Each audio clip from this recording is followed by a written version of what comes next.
Perkenalkan, nama saya Kevin Semedeo. Saya akan menyelesaikan tugas video UAS tentang materi saya, yaitu materi 4C, yaitu ada 4 materi, yaitu ada masa pendudukan Jepang di Indonesia dan nasionalisme Indonesia, lalu ada organisasi pergerakan nasional dan politik etis. Selanjutnya silakan menonton video dan cuplikan saya pada video saya.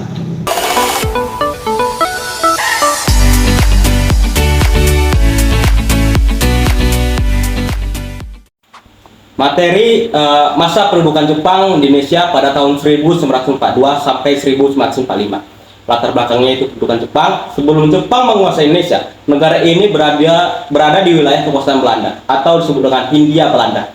Jepang melakukan ekspansi di Asia Tenggara untuk memperluas kekuasaan dan menguasai sumber daya alam dari serangan Jepang ke Pearl Harbor pada tanggal 7 Desember 1941. Menandai awal agresi besar-besaran Jepang dalam Perang Dunia Kedua. Jepang masuk ke Indonesia pada Maret 1942 setelah berhasil mengalahkan Belanda di berbagai wilayah, menandakan awal pendudukan Jepang di Indonesia. Awal pendudukan Jepang atau disebut dengan Kapitalusa Kalijati tanggal 8 Maret 1942, penyerahan tanpa syarat Belanda kepada Jepang di Subang, Jawa Barat. Jepang diterima baik pada awal karena propaganda Asia untuk Asia yang mengklaim akan membebaskan bangsa Asia dari penjajahan Barat.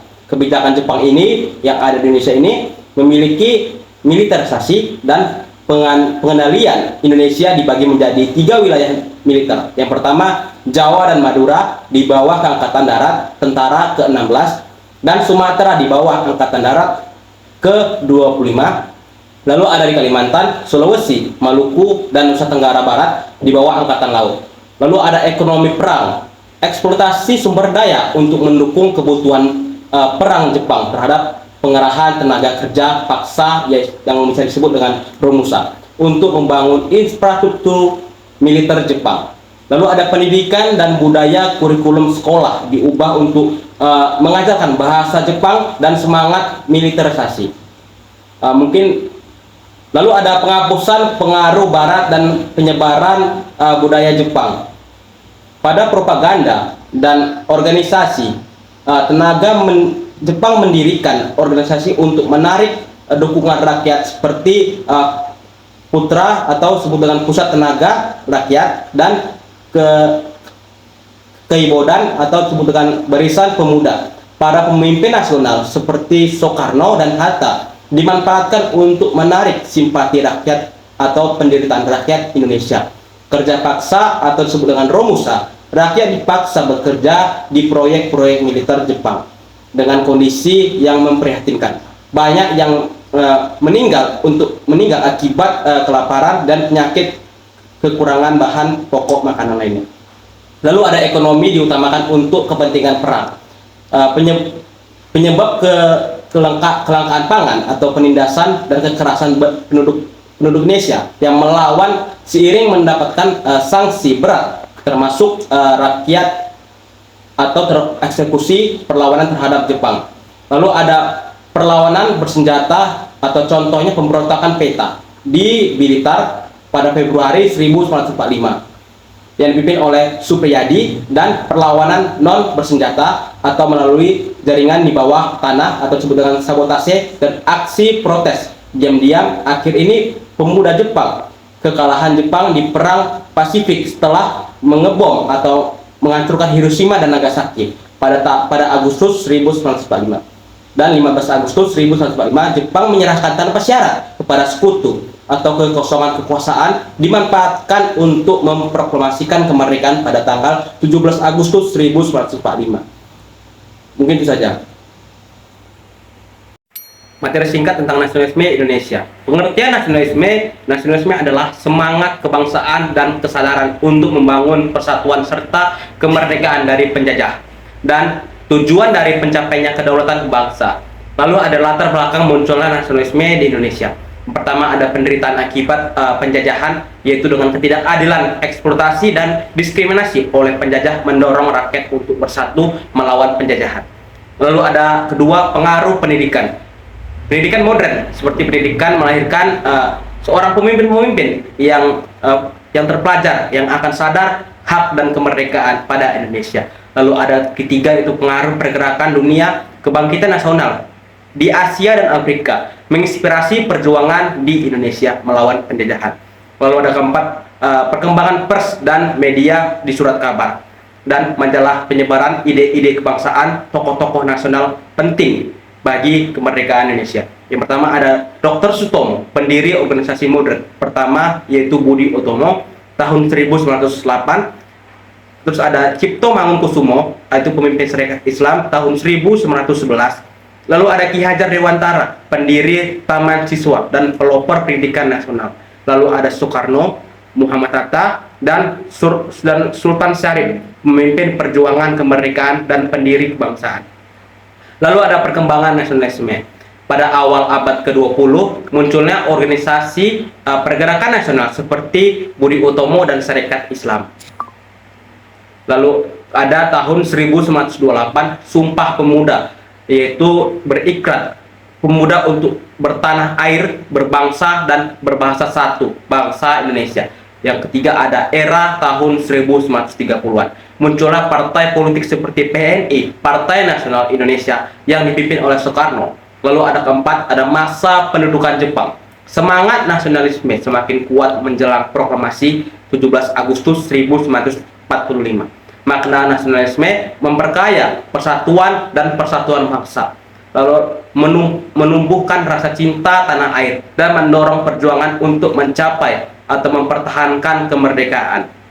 Lalu ada materi selanjutnya, yaitu politik etis atau kebijakan balas budi oleh kolonial. Di sini ada pengertiannya, yaitu politik etis adalah kebijakan pemerintah kolonial Belanda pada abad ke-20 yang bertujuan untuk memperbaiki kesejahteraan pribumi sebagai bentuk balas budi terhadap eksploitasi dari bangsa Belanda selama penerapan kulturalis atau sistem tanam paksa. Pertama ada latar belakang terjadinya politik etis, yaitu adanya penderitaan rakyat pribumi yang disebut dengan akibat eksploitasi sistem tanam paksa. Kedua ada tekanan dari kaum liberal dari Belanda atau mengkritik kebijakan kolonialisme yang tidak manusiawi sekali. Yang ketiga ada buku Max Havelaars tahun 1960, yaitu karya Multatuli atau yang mengekspos penderitaan rakyat akibat penjajahan. Keempat ada desakan tokoh reformasi seperti Conrad de Fordes dan de Van Deventer yang menulis sebuah artikel tentang Enclise atau utang kehormatan pada tahun 1899. Lalu ada isi dari politik etis atau trias Van Deventer. Yang pertama ada irigasi, pembangunan saluran untuk pertanian bagi kepentingan kolonial, walaupun untuk pribumi itu sendiri.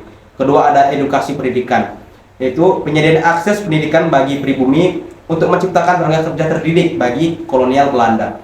Lalu ada emigrasi. Emigrasi merupakan perpindahan penduduk dari Pulau Jawa ke Pulau Sumatera untuk pemerataan suatu wilayah dan penggunaan sebagai sektor pertanian bagi kolonialisme itu sendiri. Yang kedua ada dampak politik etis. Yang pertama ada dampak positif, yaitu meningkatkan jumlah sekolah dan akses pendidikan bagi kaum pribumi. Kedua ada munculnya kaum terpelajar seperti Ki Hajar Dewantara, ada Soekarno Hatta, ada Muhammad Hatta sebagai pahlawan-pahlawan yang terdidik dan terpintar pada masa saat itu. Lalu ada negatifnya, yaitu pendidikan diberikan hanya sebatas oleh beberapa kaum, itu kaum elit saja dan tidak termasuk dalam pribumi itu sendiri. Lalu kedua ada politik etis, menguntungkan kepentingan ekonomi Belanda daripada kesejahteraan rakyat sendiri. Ketiga ada menyelesaikan masalah kemiskinan dan kesenjangan sosial itu sendiri. Jadi kesimpulan saya ambil dari sini adalah politik etis memiliki pengaruh besar dalam membentuk kesadaran nasional melalui pendidikan, meski niat baiknya memperbaiki hasil dari penjajahan tersebut, tetapi hanya untuk kepentingan oleh bangsa kolonial itu sendiri. Mungkin itu saja dari materi tentang politik etis. Sekian, terima kasih. Saya akan menjelaskan materi terakhir saya, yaitu tentang organisasi pergerakan nasional di Indonesia. Seiring dengan munculnya kesadaran nasional pada abad ke-20, berbagai organisasi modern muncul untuk memperjuangkan kemerdekaan Indonesia. Yang pertama ada organisasi Budi Utomo tahun 1908, yaitu pendirinya Dr. Sutomo sendiri, dengan tujuan meningkatkan pendidikan dan kebudayaan bagi rakyat Indonesia yang berfokus pada kebangkitan kesadaran nasional dan intelektual. Kedua, ada Serikat Islam tahun 1912, yaitu pendirinya Haji Samanudin, dengan tujuan melindungi perdagangan pribumi dari monopoli eksploitasi asing serta memperjuangkan kesejahteraan rakyat pribumi itu sendiri dan kesejahteraan umat Islam yang berfokus pada ekonomi, agama, dan perlawanan terhadap kolonialisme itu sendiri.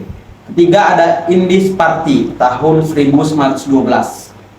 Pendirinya itu 3 serangkai, Does Dekker, Ki Hajar Dewantara, Cipto Mangunkusumo, dengan tujuan memperjuangkan kemerdekaan Indonesia dari penjajahan kolonialisme. Lalu berfokus pada politik dan anti kolonialisme. Lalu ada Perhimpunan Indonesia atau sering disebut dengan singkatan dari PI tahun 1924. Awal mulanya Indis Party dengan tujuan menggalang semangat kemerdekaan kalangan mahasiswa Indonesia di Belanda dengan tokoh penting Muhammad Atta dan Hali Sastra Djojo. Kelima, ada Partai Komunis atau disebut dengan PKI tahun 1924. Pendirinya Samanun dan Darsono dengan tujuan memperjuangkan keadilan sosial dengan paham komunisme dengan fokus pada kaum buruh dan kaum tani.